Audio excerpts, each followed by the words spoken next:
Chapter 18 is America Becomes an Empire, and we start Chapter 18 with Section 1 here, Imperialism in America.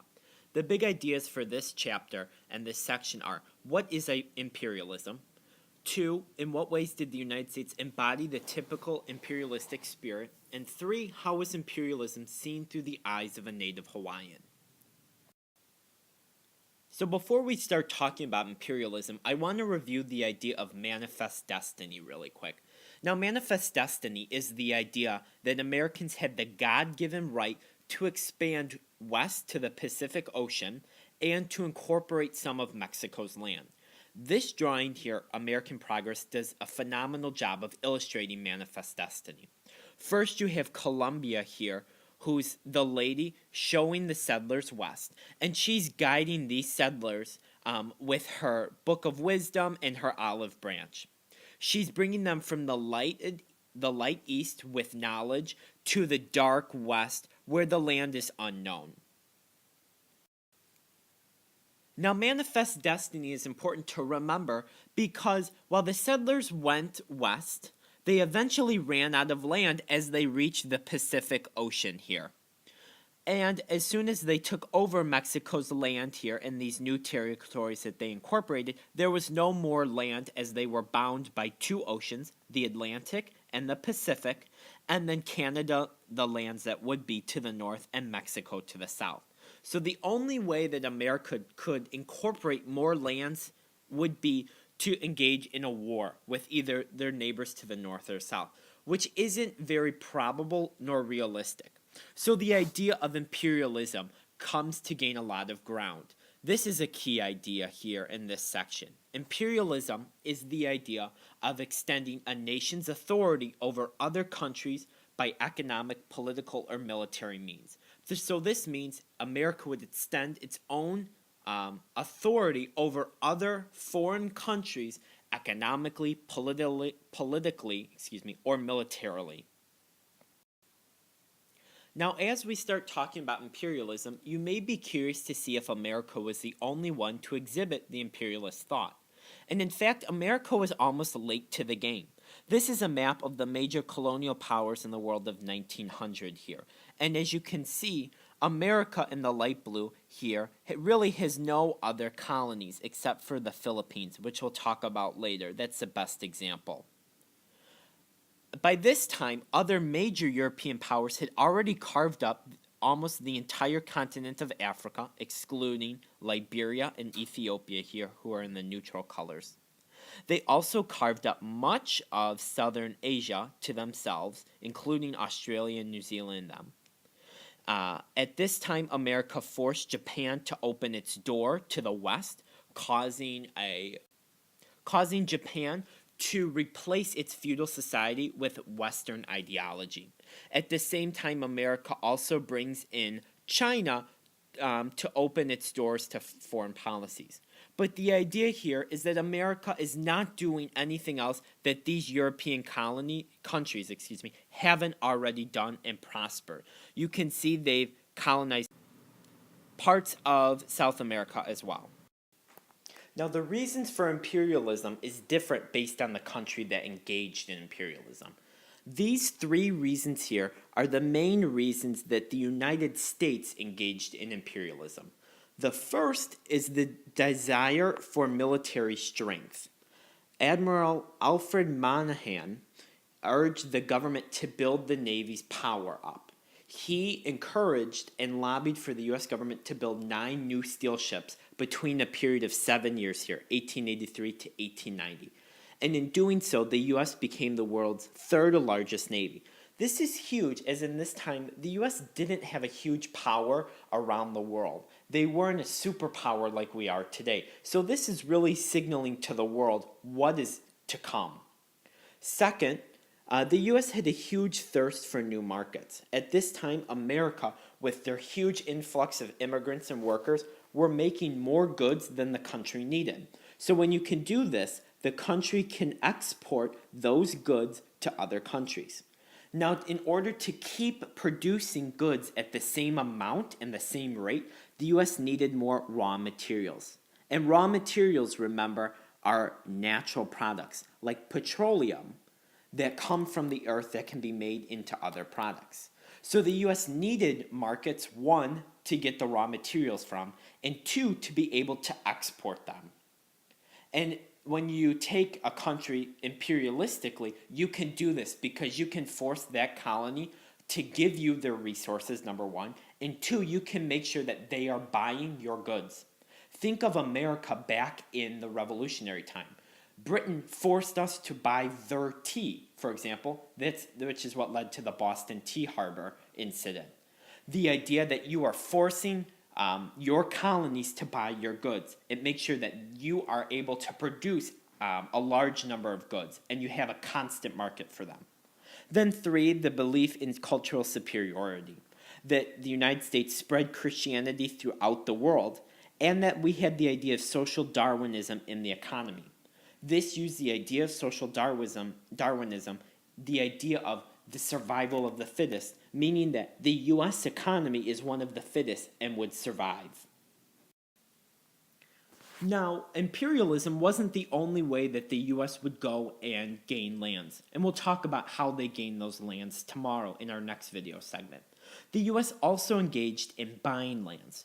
William Stewart, who was the Secretary of State under Lincoln and then Johnson, brokered a deal with the Russians to buy Alaska for $7.2 million. This seems like a lot, but that's on average 2 cents an acre. To put that into contrast, an acre of land in Arlington Heights or Mount Prospect could be as much as $500,000 today. The Russians agreed with this deal.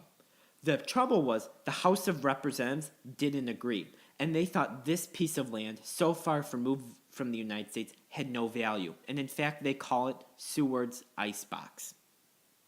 But as Alaska will go on to prove, it had a series of vital resources, from resources such as timber, which is important for building materials at this time, oil, general natural resources, and animals.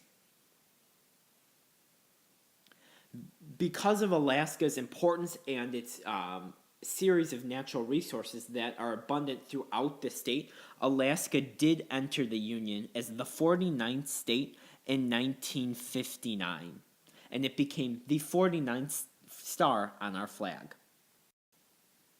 Hawaii is another example of how America exerted its influence in the Pacific. In 1790, Hawaii first becomes economically important to the United States as the United States establishes ties with the island and begins to trade. By 1820, Christian missionaries established schools on the island. The children educated at these schools then become the future plantation owners. They're the ones who are in between the native Hawaiians. They live among them, but they also have the education of Americans, which allows them to own land, mainly huge plantations where they can harvest sugar and pineapples primarily to send back to the United States. By the mid-19th century, so the 1850s or so, 3/4 of the island wealth was in the hands of American plantation owners. By 1900, plantation owners, those same people who are educated at these schools here, not only had 3/4 the wealth, but they made up 3/4 the population with their imported laborers. By 1875, Hawaiian sugar became duty-free, which means that it was being able to export to the United States tax-free. Okay? Which meant that production skyrocketed because the price of the good became cheaper, so it was much easier for other people to buy these products.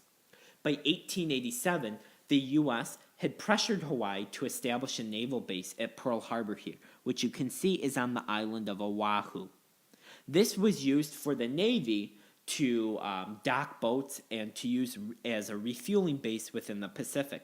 This will become important for two reasons. One, because as we talked about, Admiral Alfred Monhan encouraged the U.S. Navy to build up its Navy to become the third biggest in the world. So they need to expand their influence and refueling stations.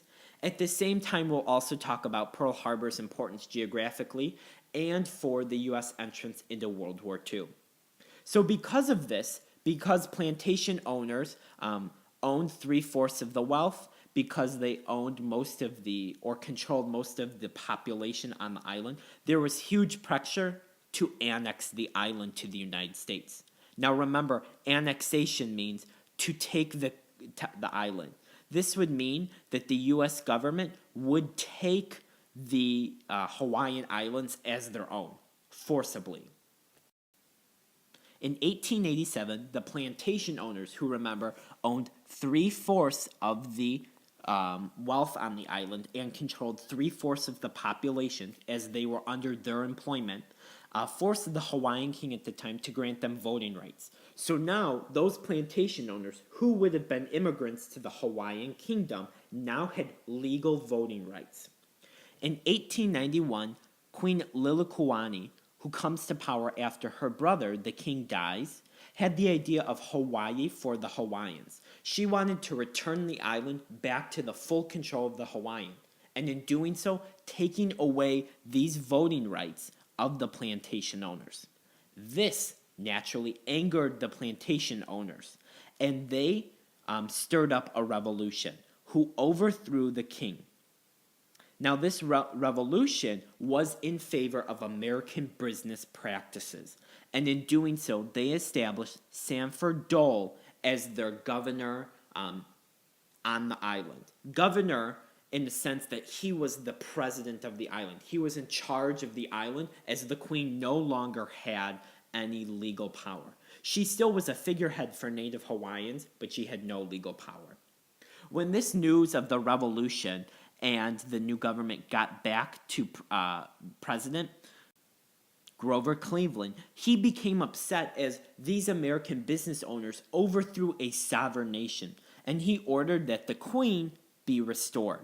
However, the business owners did not honor his request, and he soon left office. Soon after him comes William McKinley, who no longer advocated for this. So by 1897, 20 years after the plantation owners first gained their rights, Hawaii was annexed by the United States and became official American territory. By August 12, 1897, Hawaii becomes and gains that official U.S. territory status. It was until 1959 that Hawaii becomes the 50th and final state of the American Union. Now, because we have the red glasses here, I want you to think about the ways that you would look through these events through the lens of a native Hawaiian. Here it is, these Hawaiians have lived on the island for thousands of years independently, somewhat trading with other local islands, but virtually isolated from the rest of the world. Then, by the 1700s or so, you start to get Europeans who are docking in Hawaii, establishing a relationship, and soon they establish business or economic relationships between the two. All is going well for them until the 1800s, when plantation owners are being educated on the island. They soon are amassing huge sums of wealth, buying plantations that are employing a large sum of Hawaiians. They're also then importing a ton of foreign laborers, mainly from China and Japan, to the island. So they're somewhat taking over your native island that your ancestors have owned and ruled for thousands of years. Then, within a few hundred years, they force themselves to get voting rights, so they have a legal right to have a say what's in the government. And then, by the end of the century, they overthrow your queen as the official queen. Now, at this time, don't forget, Hawaiians viewed the island like other natives, that the earth had a natural power to it, that the animals and plants and trees, similar to the Native Americans, had a spirit in them. This, the actions of the plantation owners would have violated all of their beliefs because they violated the land and cultivated it in a way that harmed the land and the animals because the American plantation owners were only interested in profit. So here you see a large clash between the two civilizations. Now, fast forward a couple hundred years, you still see native Hawaiians on the island, but they're surrounded again by an economic empire. That empire being tourism. So, what have we learned? First, the idea of imperialism, the idea that a country is going to spread its influence economically, politically, and militarily if it needs to exert its influence using the military. We also talked about how the United States embodied the typical imperialistic spirit, meaning they weren't the first country to do so. Europe had already gained a lot of colonies at this point. The United States started to look overseas to other areas to gain lands because it wasn't feasible to continue expanding where they are now. One way they looked overseas was through the buying of Alaska from Russia. They also annexed Hawaii for the lands. The reason of annexation was purely economical, meaning that Hawaii was so important to U.S. business because it provided a constant source of sugar, fruits such as pineapples, who would have been considered exotic fruit at the times, and that the island was owned and operated basically through American businessmen. And then 3, we tried to look at how imperialism could have been seen as a native Hawaiian, how these American economic ideals would have pushed the native Hawaiians out of their land, forced them out of their tribal ancestors' homes for the purpose of creating an American economic enterprise. So the next time we'll talk about how America continues its imperialistic drive through the Spanish-American War. That's all for now, Husky historians. Until next time.